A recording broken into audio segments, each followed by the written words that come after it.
Wow. Didn't expect that.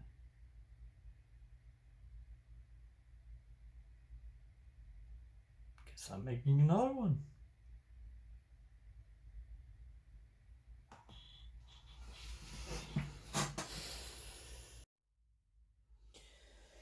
Hey guys, 180 plus views.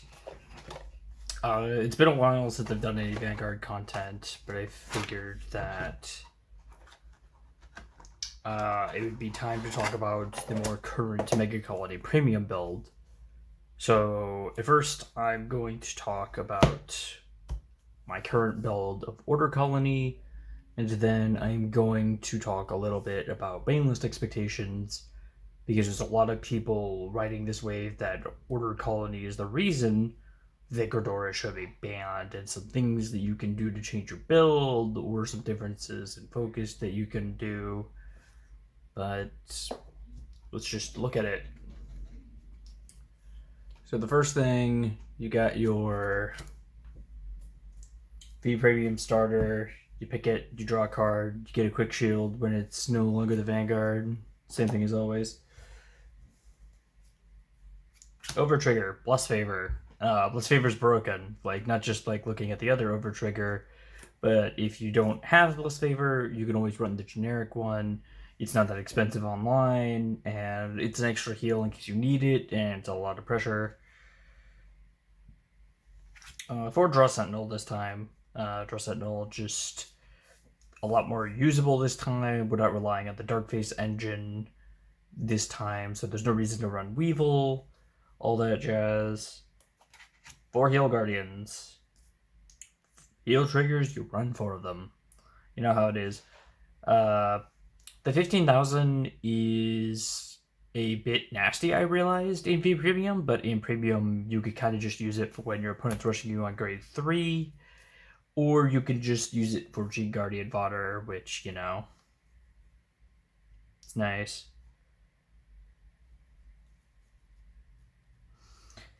3 Battler F, don't know why I counted wrong for some reason. It's a crit draw. This card's really useful for some reasons I'll point out later.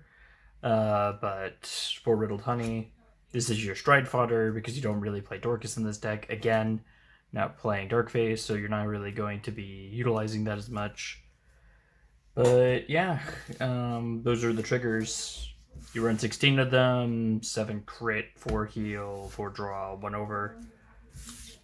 Just really good. Very usual build, honestly.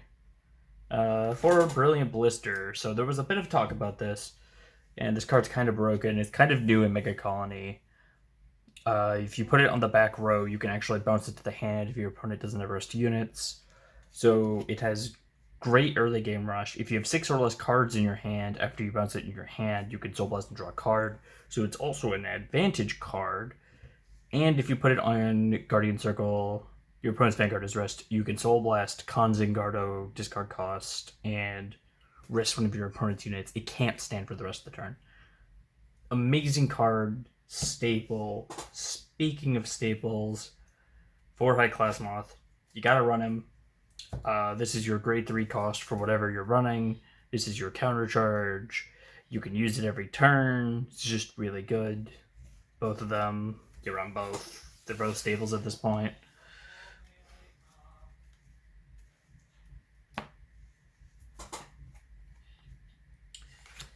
Two Dorcas, 2 Clear Breeze.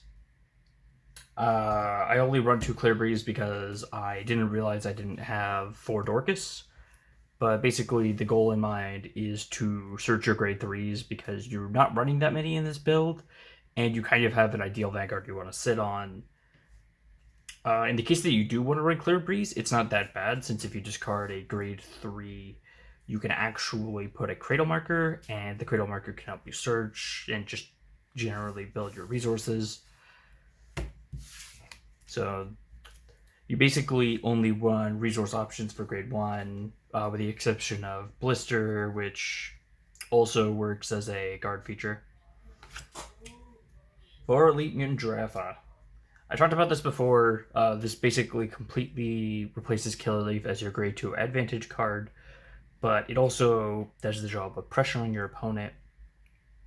And it's entirely based on how many rear guards they have. So if you're rushing early with Elite Mutant, you can get some draw cards off of counterblasting, but you can also stop them from intercepting and moving. Just really useful for your paralyze functions and attacking your opponent in general. Just really good card. Getting on to some of the more interesting stuff, Shadow Cloak. This is only a rear guard. Obviously, you can write it on your Vanguard because it's a 10k base.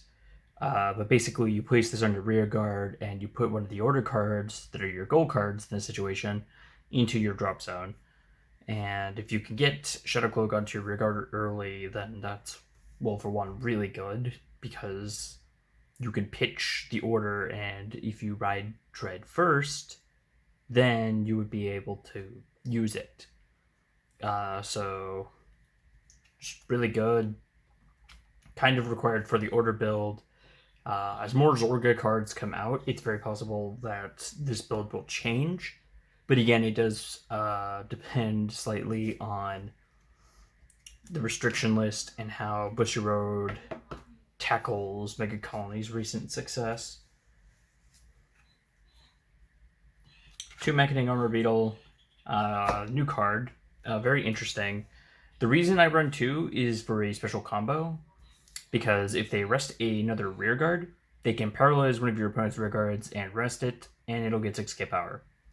So you play 2 on rear guard, and you rest them both, and this effectively stuns a column thanks to his second skill. All units, or well, not all units, all rear guards in the same column lose intercept and boost and cannot gain those skills.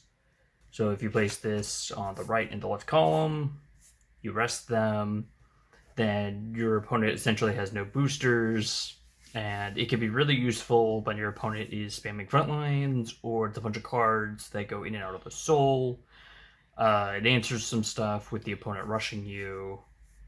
Not necessarily great, but you can intercept with them using one of the order cards that we use in this build. Kind of remnants from the last build. We got a Megacolony and a Bloody Hercules. Bloody Hercules is just extra counter charge if you can get the on-hit off. Threatens your opponent a tiny bit. Megacolony stops intercepting, which can be useful if you have Paralyze up and you don't have any tools to stop it. Plus, it can get it cards into the soul for your soul costs. It should be stated you should basically never be using Bloody Hercules' soul blast costs, but yeah, what can you do? So, you just run them. If I had the choice of replacing these, then I would probably do... what would I do in this situation? Just any kind of pressure cards that are grade 2. So, in fact, I got one sitting right here. Stamping Red. Stamping Red's a pretty good pressure card that can quickly cradle and set up opponent for just a counterblast, but these two just help manage costs a tiny bit early and late game if you can manage to get them to hit. Hell Demise, he's Intrude Scissors, but he's cheap. You run him with the Ghidorah G unit, and he'll restand one of your rested rear guards, stand one of your rear guards when you call him. Really good. You don't want to ride him, but he can be used as a stride fodder, and he paralyzes back row units in the same column that he's in. So, yeah, all that fun jazz. Run 2 of them. He's nice. And then with the last of the main deck, we got 4 Dragons of Ruination. I don't know why I keep calling him Dread or Dead Dragon or, he's kind of all of those things, but, that. And then you run these orders. There is another order you can run in here, which unlocks, but I'm just not running it. So the whole gimmick here is that Ruination can activate a order card from your drop zone, specifically a normal order, but you can't activate blitz cards during your turn anyways. But basically you play it without paying the cost. So you can dump it with Shadow Cloak, you can dump it with Stride, you can dump it with Dorcas. Like, there are so many ways to get this card into your drop zone. It's just very good. And if you activate it, you draw 3 cards, and 3 of your front row units get 10k power. It is important to say that you should remember that it gives 10k when this card is activated. So if you ride this and you don't have a front row, then you're just drawing 3 cards. Still really good, but it's something you should remember when the power is bust. The only other card we got here is Lyrical Veil. Again, the cost doesn't matter because you're only going to be activating this with Ruination. You can pitch this for different cards or Stride, whatever your mojo. Choose up to 2 grade 2 or less unit cards from your drop zone. Call them to rear guard. Choose any number of any player's rear guards. Don't know why it's any player's rear guards. And until end of your opponent's turn, they get intercept and can't intercept from the back row. So, I mean, this is insane because, again, you can intercept with the armor beetles that you're using for your combo. You can call back pieces that you're using. You can call back units that you need. You can call back costs or cards that bounce. One of the plays that I think is really good is you call back Battler F. Because Battler F can go into the soul, draw a card, or you can leave him there to intercept based on how much of your opponent's hand you get out. Another thing that's really funny is Sentinels aren't placed from hand, so you can use Lyrical Veil, call a Sentinel to rear guard, intercept, use the discard cost, Sentinel from your drop zone. It's crazy. Obviously, it kind of depends on if your opponent has retire or removal or bounce, but you know how that is. The only other option you really have there is the Overtrigger. So if you discard the Overtrigger to guard, it is a grade 0 unit card.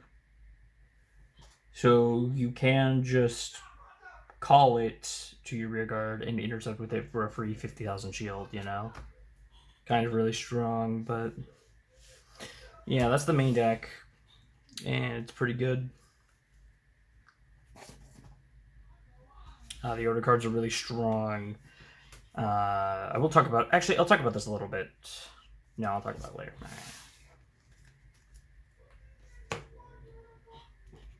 And onto the G zone, 16 cards, the huge. 2 Gridora. Run 4 if you have it. I got 2 in the meantime. Stun all your opponent's units.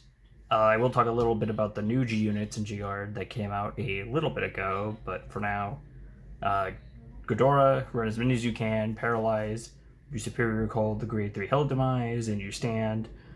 It's just really good. 4 Overwhelm, it's a resource card. If you don't have Ghidorahs, this card is cheap. This card gets cards in your hand. This card gets crit and drive. This card powers up your entire rear guard with Generation Break 3. Really good card. Just very good. Durandus. Again, cheap control card. You counterblast 2, discard.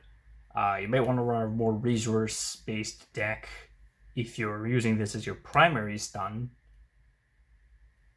But otherwise, it's just a flip flutter. You know, just is. Deprenor, the reasons you run it haven't changed since then. You know, I mean, you use it as a flip fodder. If your opponent has no G guards, then you can use this skill. I have actually contemplated it a little bit, and I realized that the statements I had were not exactly true. If your opponent has no G zone, then this card doesn't flip over cards, which means that they aren't revealing cards with power. So if your opponent doesn't have a G zone, you can't use Deprenor. Just adding on to the insult that is this card, but it's pretty, so you can use it as a flip fodder if you want. It's not really that big a deal. Onto the G guards. Same as before, 2 Relish Lady, 3 Morphosian. Relish Lady can bounce costs. Morphosian guards a good amount. Just really good. And because you're running the Heal Guardians, then this is basically an extra 10,000 shield in comparison. If you can run the Relish Lady and guard with it and get your costs back, that's pretty good. Can be really useful in tight situations where you don't know what your resources are going to be, or it gives you a cost that you need for Blister or for a Counterblast. You know, just gives your stiff back. Zelda.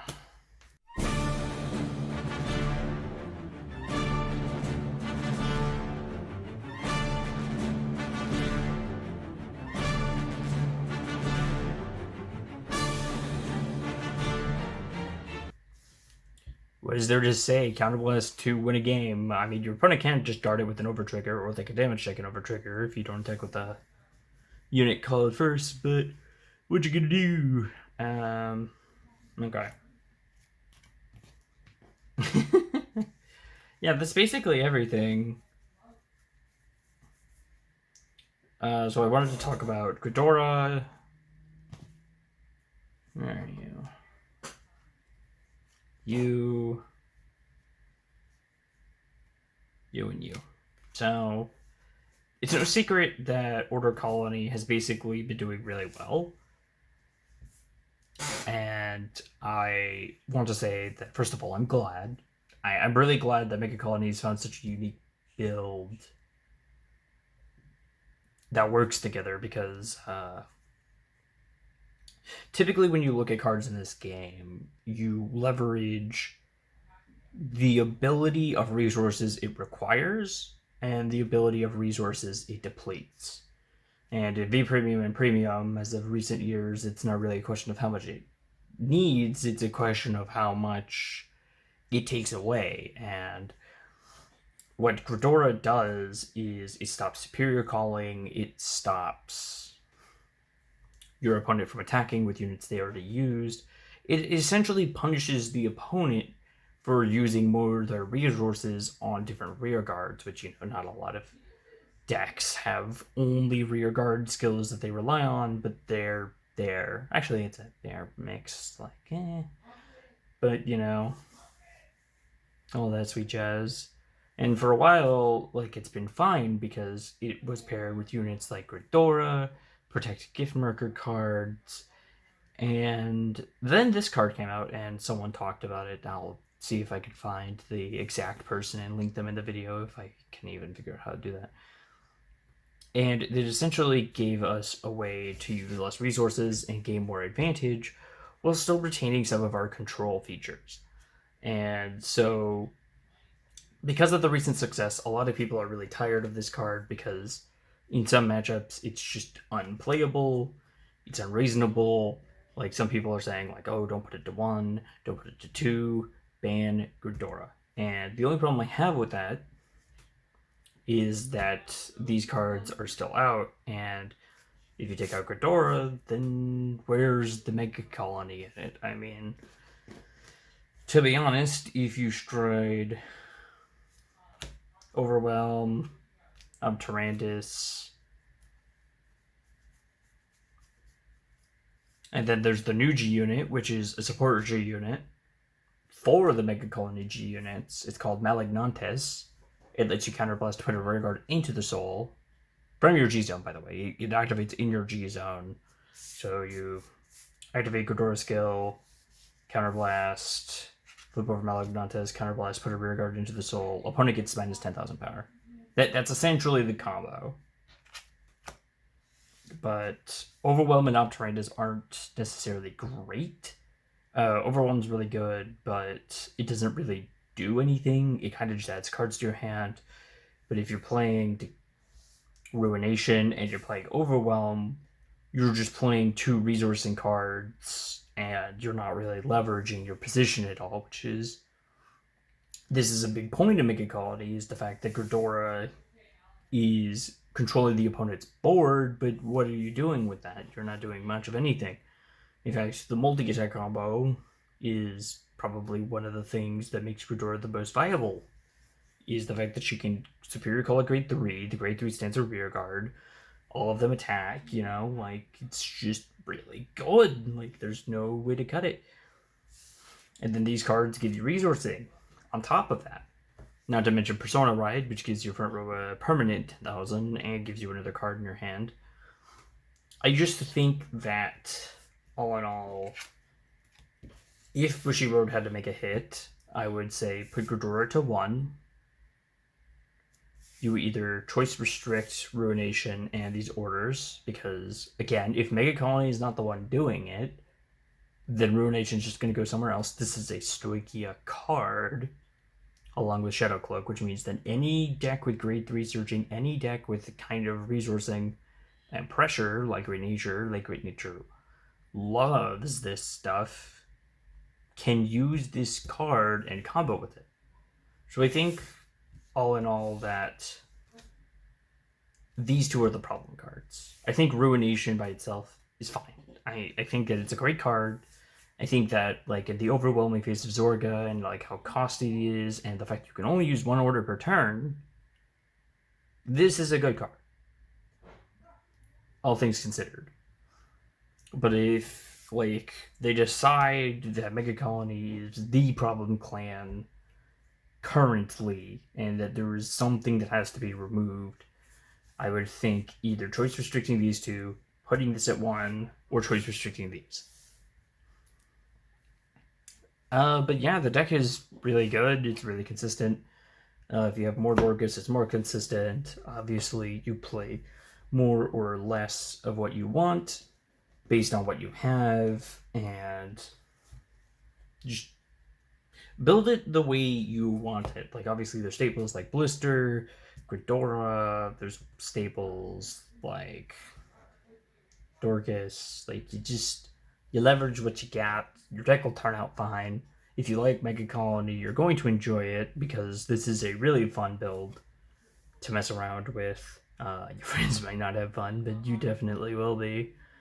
One of the things I actually wanted to talk about is, so what do we do if there's a choice restriction that happens?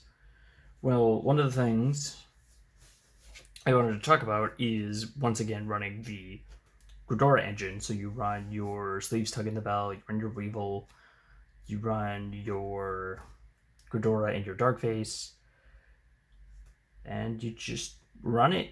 Like, it's a pretty consistent engine. You can shuffle it back with High Class Moth, with Brilliant Blister. A lot of the resourcing options actually help you. In the case that Ghidorah gets banned, I'm not sure, because I think Ruination will just become a required staple in Megacolony at this point, because the only thing that I can guess you could do is play Overwhelm Malignantes and just try to out-resource your opponent until they deck out, which isn't a thing, unless your opponent's playing Grand Blue, I suppose, but it could happen. Really fun build, really fun deck. Give it a try. It's overall not that expensive. The G-Zone is kind of expensive, but all in all, it's a really cool deck. Bunch of new cards, bunch of old cards. Actually, it's been mostly new cards, but we're finally using these V Premium Order cards, and it's fun. So, hope everyone has a nice day, and hope you enjoyed the build. Hope you leave a comment. Please subscribe. Leave your opinions down below, like what some differences in the build could be, any recommendations, or even your own ideas about the whole recent success of Megacolony. What do you think Bushiroad will do? How this might impact the restriction list? I would love to hear it and hear people's thoughts on the whole thing.